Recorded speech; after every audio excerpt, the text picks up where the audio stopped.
सुल्तानपुर में दिशा बैठक के बाद सपा सांसद राम भुआल निषाद ने राम मंदिर चढ़ावा चोरी के मामले को लेकर सरकार पर निशाना साधा है। उन्होंने कहा कि यह आस्था का विषय है और जनता सब देख रही है। सांसद ने आरोप लगाया कि मामले में बड़े जिम्मेदार लोगों पर कार्रवाई होनी चाहिए। वहीं चंपत राय को लेकर पूछे गए सवाल पर उन्होंने सरकार पर बचाने का भी आरोप लगाया है। नीट पेपर लीक और छात्रों के मुद्दे पर राम भुआल निषाद ने केंद्रीय मंत्री धर्मेंद्र प्रधान के इस्तीफे की मांग दोहराई और कहा कि छात्रों के भविष्य से खिलवाड़ हो रहा है। वहीं अमेठी सांसद किशोरी लाल शर्मा ने भी मंदिर मामले को लेकर कहा कि दोषियों पर सख्त कार्रवाई होनी चाहिए और जांच बड़े स्तर तक पहुंचनी चाहिए। अरे भैया अभी आप क्वेश्चन लगाइए, आपको भी फंसाइए थोड़ा। चलिए फैजाबाद चंदा चोरी के मामले में क्या वो तो गलत हुआ क्योंकि चेयरमैन साहब ने जवाब दिया। वो जनता का जो आस्था का धन जो उन्होंने किया था वो गलत हुआ। उसके ऊपर जो भी दोषी है उसको कड़ी से कड़ी सजा मिलनी चाहिए। हालांकि आज सरकारी जगह बैठे ये क्वेश्चन आप बाहर पूछ सकते हैं। पूछा है तो मैं आपको ये बताता हूँ, इसके पीछे जो भी छुपी हुई ताकतें हैं हाथ वहाँ तक जांच वहाँ तक जानी चाहिए। क्योंकि ये जो अभी पकड़े गए हैं दे आर पपेट्स ऑफ, ये कठपुतली, इनका जादूगर कहाँ है वो ढूंढ बस उतना करेंगे कि जनता की आस्था के साथ ये इसका खिलवाड़। सांसद जी, आज जल जीवन मिशन की कुछ चर्चा प्रदेश हुई। में एक बड़ी समस्या पिछले कई सालों से बनी पड़ी हुई है, जो शिक्षा के निजीकरण में अभिभावक मारा जाता है, लूटा जाता है। निजी शिक्षण संस्थाएं, उसको लेकर के संसद में कुछ सवाल उठाने की तैयारी है। निश्चित रूप से क्योंकि राहुल जी ने अभी कोटा में किया है तो उसके लिए हम पूरी कांग्रेस के जो हमारे सारे लोग हैं उसके ऊपर कर रहे हैं। पार्लियामेंट में भी इस बार देखिएगा सुल्तानपुर अमेठी के विकास को लेकर के बैठक हुई, क्या तो मेरा तो छोटा ही पार्ट आता है, कम पार्ट है मेरा, लेकिन उसके अंदर भी जो गड़बड़ियाँ पाई गई, जैसे सांसद निधि के अंदर 2 साल तक मेरा अभी ट्रांसफर लिया, आज पहुँच गया तो उसके ऊपर बात हुई। और फिर जल जीवन मिशन के ऊपर बात हुई क्योंकि कुछ फंड्स नहीं आ रहे थे उनके, तो अब फंड्स आ गए।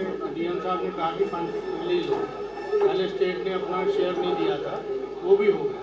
तो अब देखते हैं आगे, मतलब फिर अगली मीटिंग में फिर उसके ऊपर। सांसद 2027 में क्या कांग्रेस और सपा साथ में चुनाव लड़ सकती है? ये हमारे ठीक है, आप एमएलसी साहब तो देखिए कहा कि भारतीय जनता पार्टी के 4 विधायक थे जो आज दिशा की बैठक में मौजूद नहीं थे। इस पे क्या कहेंगे? भाई जो मौजूद नहीं था उसके बारे में उनसे पूछा जाना चाहिए, उनसे उनके बारे में दूसरा कोई व्यक्ति। दिशा जैसी एक महत्वपूर्ण बैठक में सत्ता पक्ष के 4 विधायक नदारद, जाहिर सी बात है जो नहीं थे उनसे सवाल करेंगे तो उसका आपको उपयुक्त जवाब मिलेगा। एमएलसी साहब, कानून व्यवस्था को लेकर आप बड़ा मुखर रहते हैं, कई पत्राचार भी कर चुके हैं। कानून व्यवस्था कैसे चल रही है प्रदेश में? कानून व्यवस्था तो प्रदेश में ठीक चल रही है। सुल्तानपुर में क्या है? सुल्तानपुर में कोई शिकायत हो तो बताइए।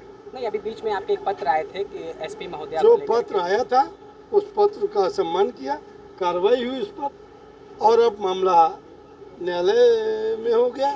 तो जो विषय न्यायालय में विचाराधीन है उस पर कोई टिप्पणी करना ये न्यायालय की अवमानना है। एमएलसी महोदय, शिक्षा जगत से आप जुड़े रहे हैं। हाँ। तो जो ये शिक्षा का निजीकरण होता जा रहा है, जैसे अभिभावक मार्च अप्रैल में स्कूलों द्वारा देखिए, बंधक बना दिया जाता है। ये लोगों की मानसिकता है।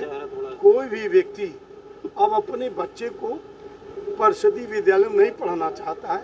सबकी इच्छा है कि मेरा बेटा अच्छे स्कूल में पढ़े और इंग्लिश स्कूल में पढ़े। लोगों की ये मानसिकता है, इसलिए लोग पब्लिक स्कूलों की तरफ। एमएलसी साहब, राम मंदिर मुद्दा, राम मंदिर ट्रस्ट का मुद्दा छाया रहा। अभी जाकर के कल FIR दर्ज हुई, इसमें 6 लोगों की गिरफ्तारी हुई।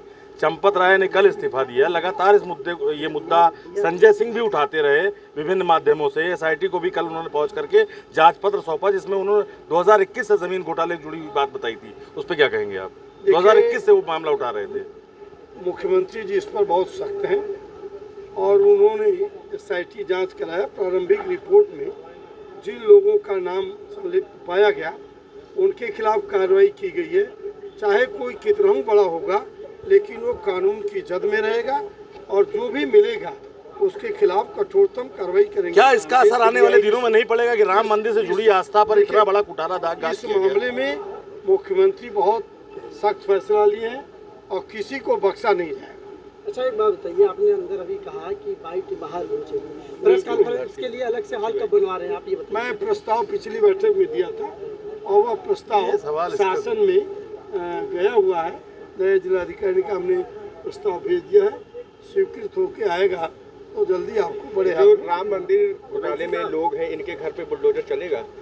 अब ये सरकार चलाने वाले लोगों का काम है। आप सबके माध्यम से मेरा एक संदेश है, सरकार से आग्रह है कि जो भी लोग ट्रस्ट में हैं उस ट्रस्ट का पुनर्गठन किया जाना चाहिए। ट्रस्ट में प्रभु श्री राम के वंशजों को रखा जाना चाहिए। ट्रस्ट में उन बलिदानियों के परिजनों को रखा जाना चाहिए जिन्होंने प्रभु श्री राम के मंदिर निर्माण के लिए अपनी आहुति दिया है। ट्रस्ट में उन लोगों को रखा जाना चाहिए जिन लोगों ने अपना कैरियर, अपना भविष्य दांव पर लगा, यही तो विपक्ष बार बार इस आंदोलन को चलाया था, उन लोगों को रखा जाना चाहिए। यदि प्रभु श्री राम के वंशज होते, बलिदानियों के वंशज होते, तो उनके दिल में मंदिर के प्रति आस्था होती, श्रद्धा होती, और जिस व्यक्ति के मन में श्रद्धा और आस्था होगी वही उसकी सेवा कर सकता है। जब कोई नौकरी करने के उद्देश्य से आएगा तो लूटपाट जरूर करेगा। केजरीवाल ने कहा है कि फांसी की सजा होना चाहिए आरोपियों को। देखिए, फांसी की सजा तो भारतीय न्यायिक संहिता आप पढ़े हैं कि क्या सजा होनी चाहिए, परंतु विश्वास रखिए मुख्यमंत्री इस मामले में कठोरतम कार्रवाई करने का मन बना चुके हैं और कोई भी आदमी कितना ही बड़ा होगा बख्शा नहीं। लेकिन एसआईटी जांच में अगर 3 बड़ी मछलियां छोड़ दी जाए और छोटी मछलियों नहीं, वो प्रारंभिक जांच रिपोर्ट है। कराएगा? प्रारंभिक जांच रिपोर्ट है, 15 दिन के भीतर पूरी जांच रिपोर्ट आ जाएगी, उस पर कार्रवाई होगी।